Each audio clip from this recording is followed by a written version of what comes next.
Good afternoon and welcome to S24 Insight. Today, we turn our attention to one of the most important questions facing Nigeria and indeed much of Africa.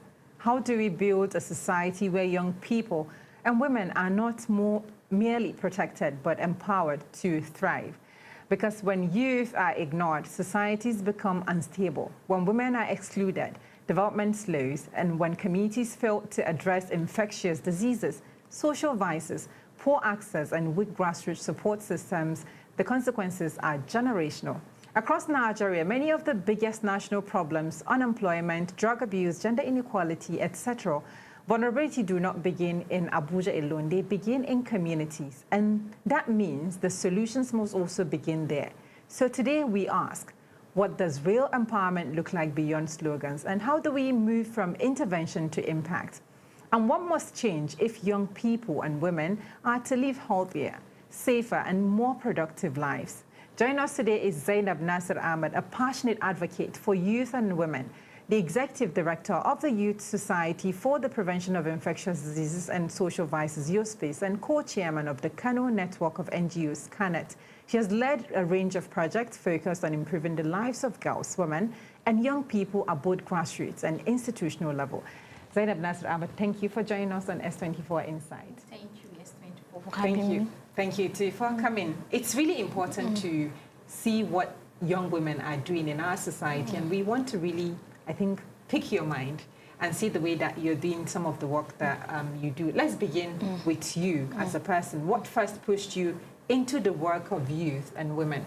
Okay, watching the problems of youth and women in my society, it's what pushed me to advocacy and community development initiatives, because if you are living in my community, you get to know and see issues coming up with regard to women and girls. For example, in Kano State, we are still the ones that have the highest number of out-of-school children, which more than 50% of them are women, young girls, sorry. And we have the highest number of drug abuse in Kano State from the data of the United Nations. So this is not something that we are supposed to sleep about. And anybody that have the interest of his people at mind, whether you are a politician, whether you are a young person, whether you work with an NGO, this is something that we need to work together and bring change into it. So this pushed me to start doing this. I started for advocating for women in order to have pre-sanitary pads. That was almost 7 years ago. So in the process of doing that, I started observing different issues, social issues that needed my attention, from advocacy of their issue of health, education, and the environment that they live in. And you see, when you are talking about youth, my organization, YOSPACE, is an organization that we are dealing with issues of young people, infectious disease, youth participation in politics, youth empowerment, drug abuse. So these are all wide range of things that we are working together to mitigate. We work with different communities, different partners, ranging from government organizations, government agencies, non-governmental organizations, and also the security agencies such as the police and the NDLEA. They are all our partners because they are the custodians of security. And if you look at Kano, for example, Kano is a state that characterized by different crimes, vices for young people, particularly the issue of thuggery, political thuggery, for now that we are into political season. So this is something that happened. These politicians recruit some young people, give them drugs, and they go violent and cause so many damage to the communities that they live in. So we partner with the police, raise awareness, empower the young people. We did several projects. For example, there is a particular project which is very close to my heart, which we changed the lives of over 600 thugs that repented, dropped their arms. We did it in partnership with the police, and they drop their arms and they are integrated back to the society. And it really mitigates the level of violence that we have in Kano State. So these are some of the things that you do. That's really laudable for me, because it takes a village. It takes all of us to change the narrative in our community. You lead YOSPACE and also serve as co-chair of KANET. What problem were you trying to solve when you entered the space specifically? You said initially it was period poverty, that's padding girls. And what actually stimulates you beyond just the period poverty? Because you've mentioned empowerment in different areas, addressing all of the challenges that you've come in contact with by even training young persons that are into some social vices, etc. What is that thing that drives you most? Passion. Passion. I'm very passionate about bringing change in my community. So, and apart from that, when I started as advocating for against period poverty in my community, then I entered the civil society space.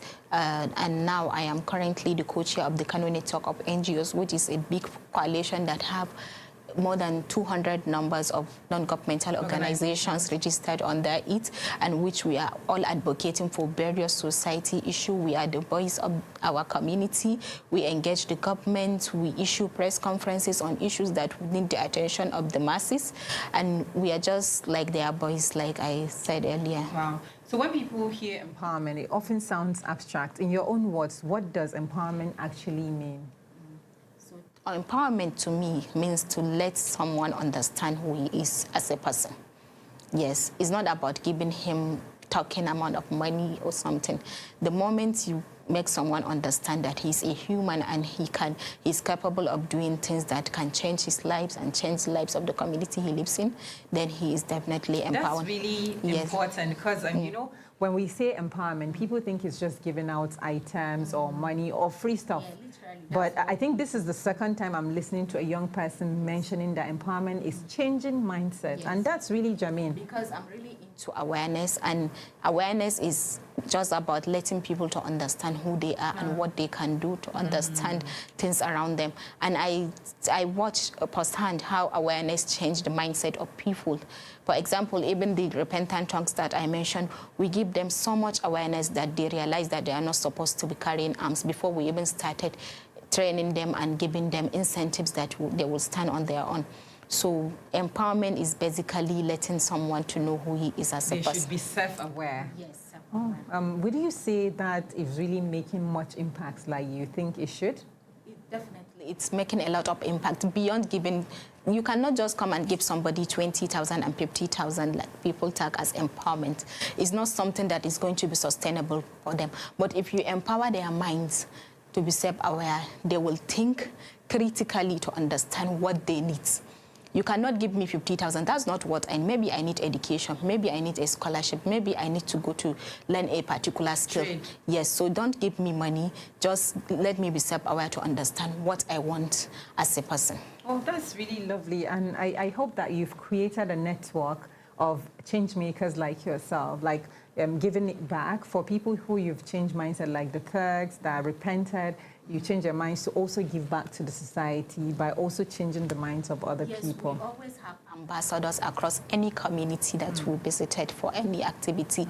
We have ambassadors, we have clubs that they serve as people that represent us, whether we are there or not, in order to continue from where we stop, so that the initiatives that we bring to them is going to be sustainable. You will not die. Thank you. That's really laudable.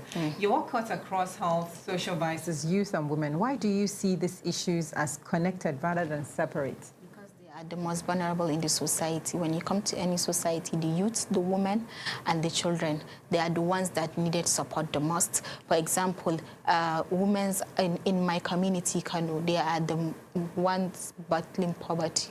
And the young people are just growing up and they are confused sometimes on what to do next in their lives. Probably they just completed their studies, or they are trying to complete their studies. They don't know where life is going to take them, so they needed a helping hand to support them.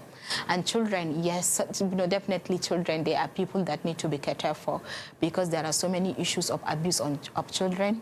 We have the Almajiri issue, we have child molestation, child neglect, different sorts of issues affecting children, even though we push for policies. For example, we have the Child Protection Bill, which has been passed into law in Kano State, and we are currently advocating for Youth and Sport Development Bill, which we work with the Kano State House of Assembly, and we are currently pushing for the bill to be passed into law, so that it will bring so many policies that are going to change the lives of Kano young people. And we also have the WE policy for women's empowerment in Kano State too, which we are still pushing. It has been launched but not yet been passed, and we are hoping it's going to be passed into. Yes. So what do you learn about grassroots from the kind of policies you see in rooms, the changes that come about by what you do. What did grassroots really teach you? Grassroots, they are the people that we don't always listen to them.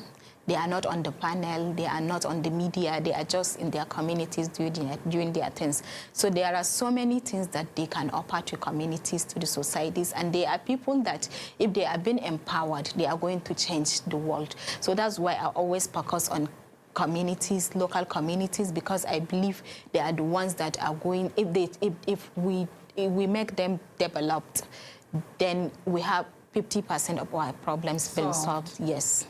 That's really amazing. In all your years of advocacy and project work, what has broken your heart the most, and what has given you the most hope to say there will be a better future?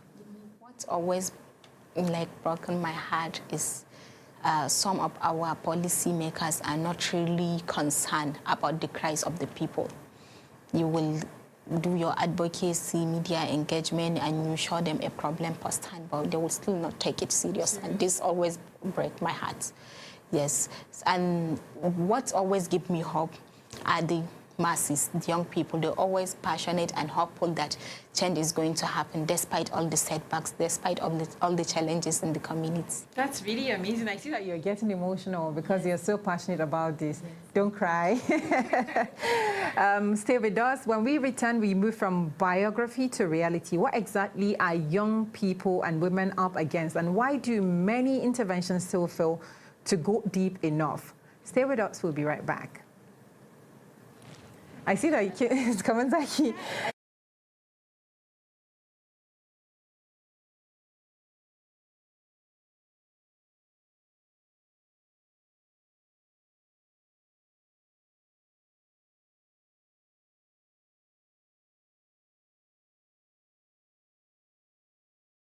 Back. If you're just joining us, it's so S24 Inside, and we've been talking with Zainab Nasser Ahmed, a youth advocate that does a lot of things that relates to women and girls and the young persons as well.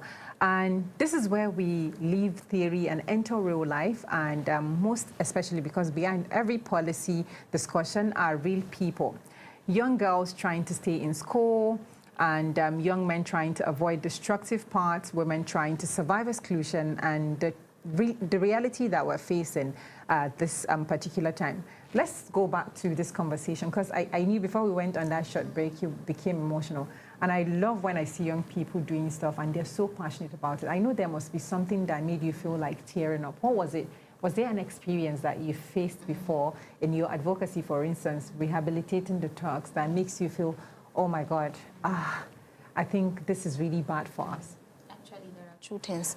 First of all, when I started the campaign against period poverty, I faced a lot of backlash in the community because they felt this is something that is not supposed to be discussed in the public. So I really almost broke down to just abandon the campaign from the beginning, but consistently and with the support of some partners and people that believe in the cause, it's something that I continue doing, and it became successful. Then secondly, the issue of rehabilitating the Turks, and we are still calling on the Kano state government to fulfill its promise, because we had an event after all the rehabilitation and empowerment stops, and when we had the event, we invited the Kano state government with the Kano State Police Command and all the other partners that joined us. And when the Kano state government came, it promised to empower all these over 600 repentant Turks. He promised to empower them with education. Anybody that needed education, or anybody that needs a skill, or anybody that wants to go back to school. Yes, so that's the promise.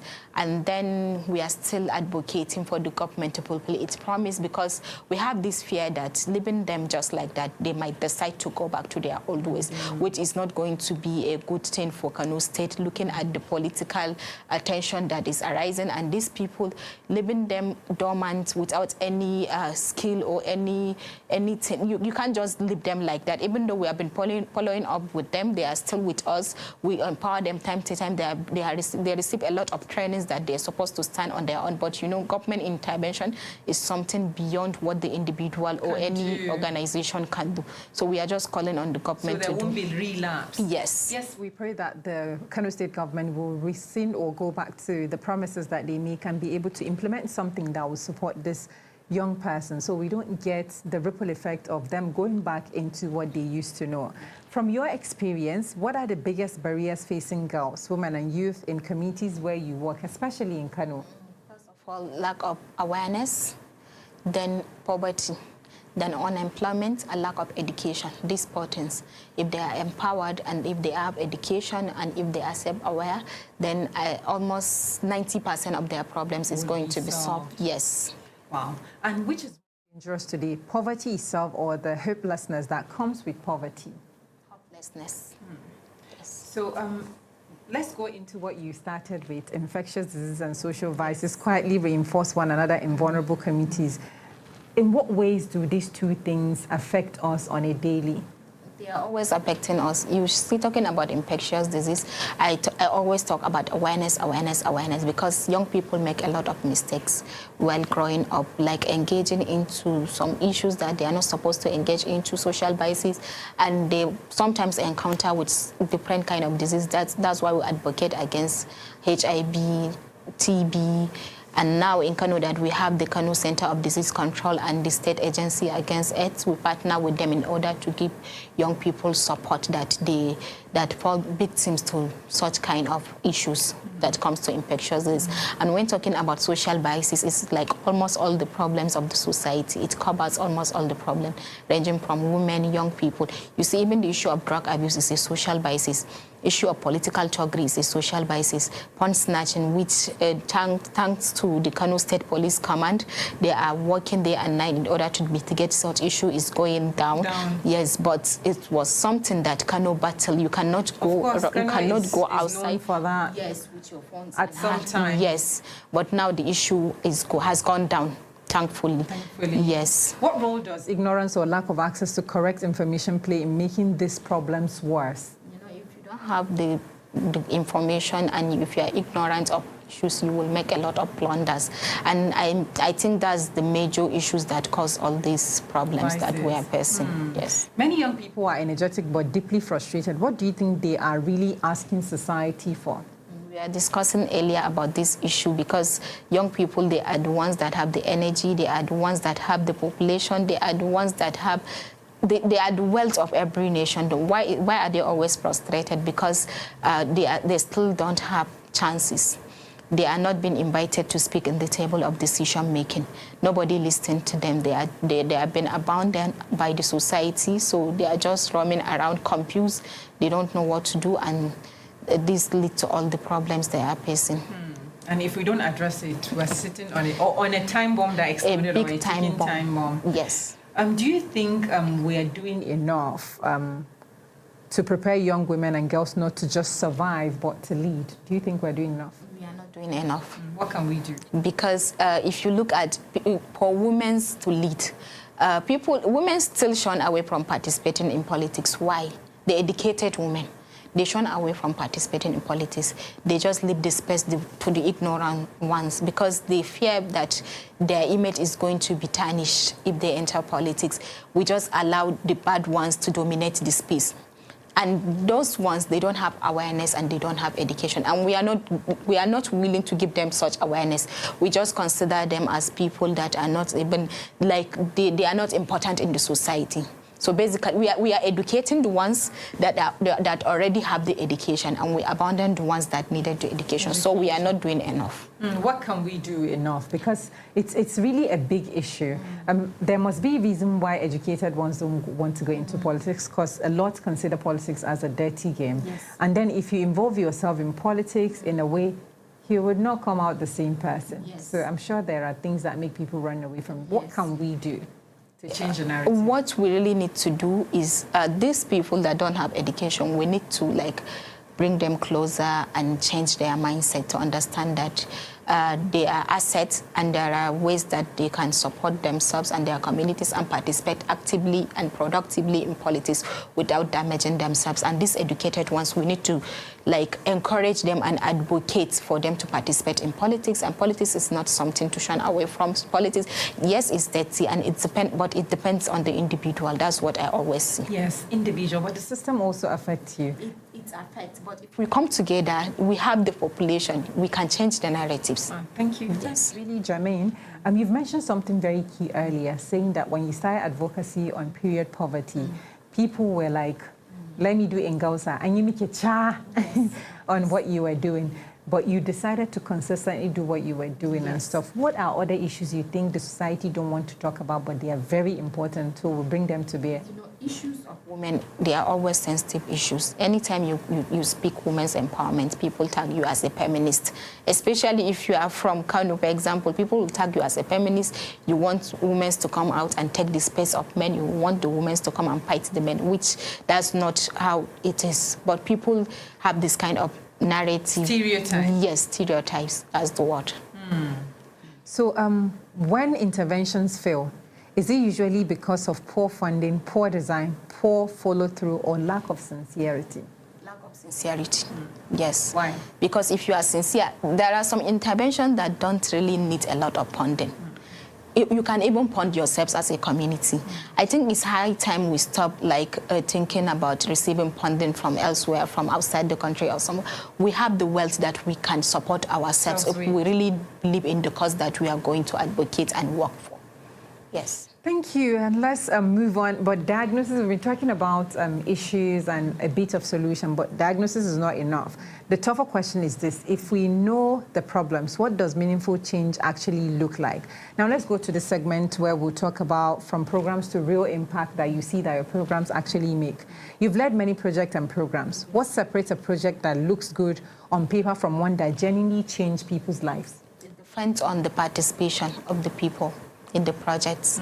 You can design something good, something nice that you will say, if I implement this project, then I'm going to change so many issues affecting, for example, women's, young people.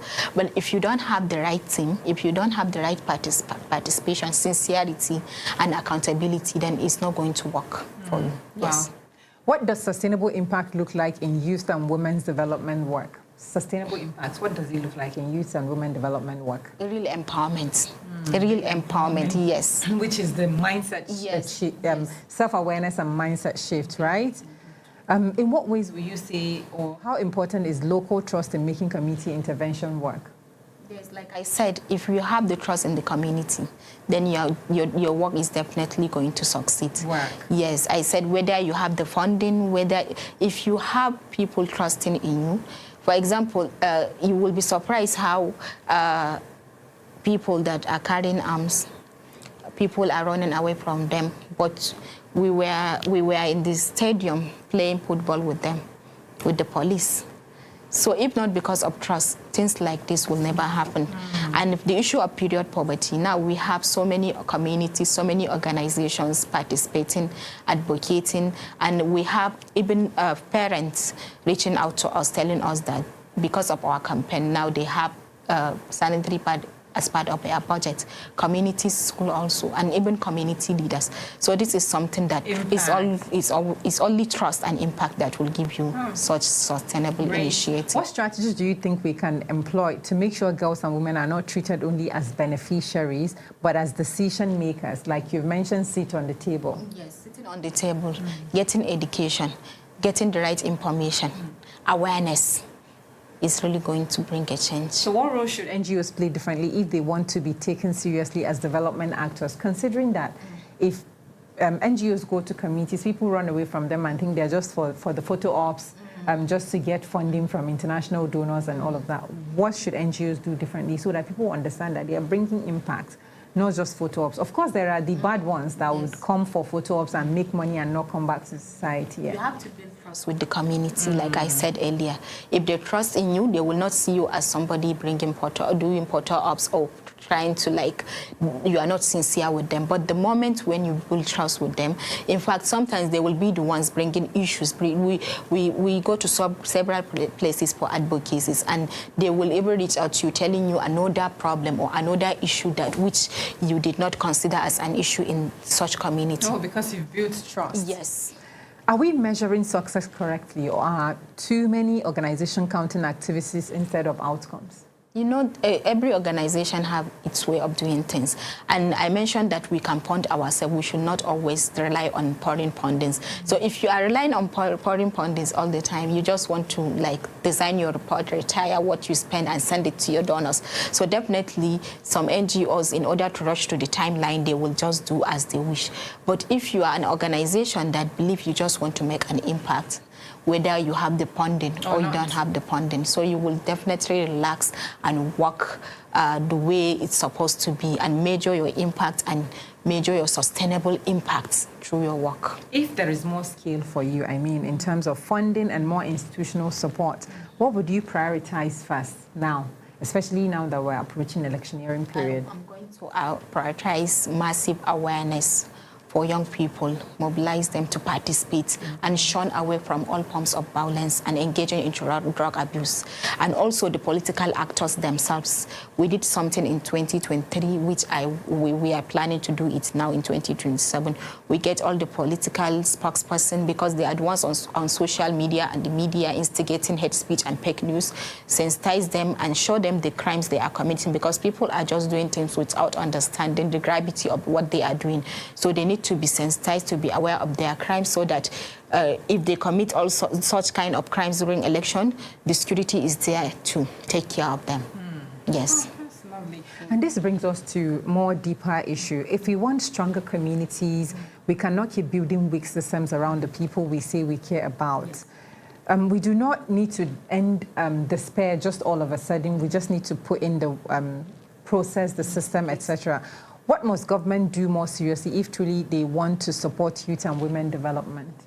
They need to empower and strengthen institutions that are supporting women and girls. For example, we have different centers, agencies. For example, with the Ministry of Women's Affairs, we have, for example, in Kano, we have the Sana Abacha Youth Center. We have the Dangote Skill Acquisition, but they are not as functional as they are supposed to be, looking at the massive population of Kano people. So government really needs to build those centers, strengthen the ones we have, and encourage more people to participate in skill acquisition and focus on quality education. We still have poor system of education. You'll go to secondary school, you understand, you will see things that will just terrify you when it comes to education. So that's why we are producing graduates that they have graduated, but they haven't learned anything because of the system of the education. So the government really needs to focus on that. Do you think it's just the government? Because if you mention those skill centers like the Dangote Skill Center and Mariam Abacha, you find out that I thought there are people apart from government that are supposed to monitor even this. Our philanthropists, we all need to put hands on deck. But I always say if the government have the buy-in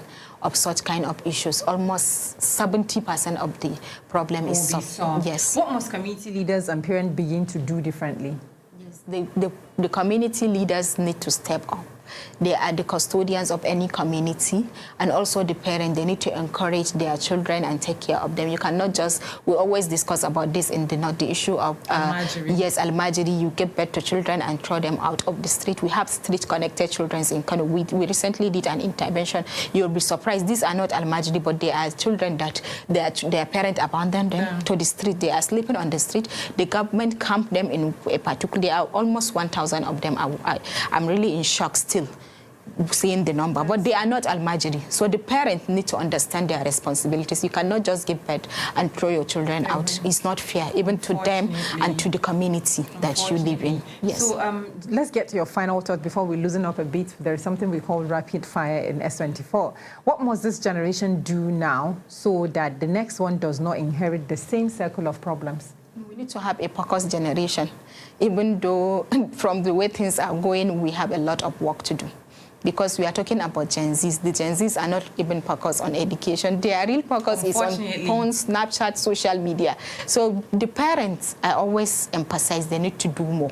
and the community at large, and education. We need to do more to understand, to shape their thinking, to understand that they have a role and responsibility to do beyond their personal lives. Yes. Thank you so much. And it's been intense talking to you on this subject matter. Let's loosen up a bit before we call it a wrap. We do something in S24 called rapid fire. Simple answers, short, very yes or no, or just giving maybe a brief sentence on it. Let's start with this one. Empowerment or tokenism? Empowerment. Real empowerment. Yes. Because I've learned that real empowerment yes. is changing mindset and making people self-aware. Indeed. Protection or opportunity? Can I say but? Choose one. Protection. Protection? Yes. Okay. Why did you choose protection? If you are protected, you can get an opportunity. But if you don't have protection, then you will not even have access to opportunities. Okay. Awareness or action? Awareness. Funding or sincerity? Sincerity. One word that describes Nigerian youth today. Just one word. Nigerian youth? Can I say energy? Energy. Yes, okay. They are full of energy. Energy, yes. okay. One word that describes Nigerian women today. Women. Women. Only one word? Just one word. Wow, may have a sentence. But one word like women. Just like you said, youths are energetic. Women yes, should they are find energetic. the word. Yes, women are also energetic. Okay. Yes, and they are the like mothers of the nation. Yeah, well, I think but as a woman, I would say women are resilient. Yes. Okay, one thing society must stop doing to change our mindset. The society should stop abandoning their responsibilities. One thing leaders must start doing as well. Leaders should be accountable for all their actions. One thing young people must reject. They should reject being used. Being used? Yes. For some maybe bad vices? Yes. In one line, what does a better future require? Just one sentence. A better future requires self-awareness, it requires education, and it requires understanding your society and the role you are supposed to play. So if you're to leave a message in the mind of a young person and women that are committed to development in our society, what would that message be for you? You have to be consistent, you have to be diligent, and you also have to be resilient.